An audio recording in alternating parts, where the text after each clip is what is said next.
খালি ওদেরই কথা করছি না, আমরা এই দেশের যে সংস্কৃতি আছে, এই দেশের যে কাজকর্ম আছে, যে ফ্যাক্টরিতে কাজ করছে, যে নৌজওয়ান আছে, তাদের ভবিষ্যতের জন্য সংঘর্ষ করছি।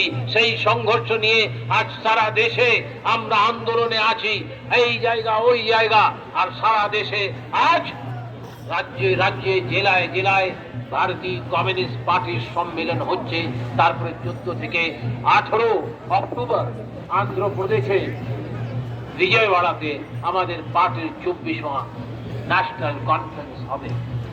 এই কনফারেন্সে আমরা সিদ্ধান্ত নেব কি আগামীকালে আমি কি রকম করে এই দেশের ভেতরে যারা সাংঘাতিক কার্য করছে, তাদের বিরুদ্ধে যারা মনুষ্যের ভেতরে লড়াই করাচ্ছে, ধর্ম নিয়ে ভাষা নিয়ে, তাদের বিরুদ্ধে একটা সংগ্রামী ঐক্য করে আমাদেরকে এগিয়ে যেতে হবে।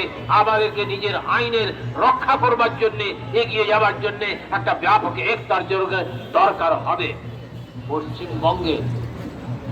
পশ্চিমবঙ্গে লাল ঝান্ডার লাল পতাকার সরকার চলে গেছে।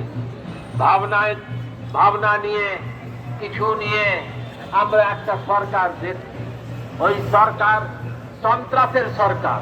কি তফাৎ আছে, কি তফাৎ আছে নরেন্দ্র মোদীর সরকারে আর পশ্চিমবঙ্গের সরকারে? ও লুট করছে জিএসটি থেকে, এখানে লুটের টাকা বেরোচ্ছে পার্থ চ্যাটার্জির বাড়ি। দুজনেই তো এক রকমের, একই কয়েনের দুটো দিক। একদিকে কে, অন্যদিকে কে। বড় বড় কথা হচ্ছে। আমাদের হিন্দিতে একটা কথা হচ্ছে, बड़ी बड़ी बातों के चक्कर में छोटी भी गई और पतलून की चाहत में लंगोटी भी गई। এই হচ্ছে টাকা, প্রচুর টাকা। উনি বলছেন আমি জানি না কোথায় থেকে এসছে। আপনি জানেন না 50 কোটি টাকা কোথায় থেকে আসলো? আপনি জানেন না 25 কিলো সোনা কোথায় থেকে আপনি জানেন না? এত ভালো ভালো বাড়ি কলকাতাতে ডুপ্লেক্স ফ্ল্যাট গুলো হলো, আপনি জানতে পারেননি? তো আপনার নাকের বাল ছিল না? তো আপনার কথা যত মোটা পেট ততই তার কাছে মাল ছিল, ততই তার কাছে মাল ছিল।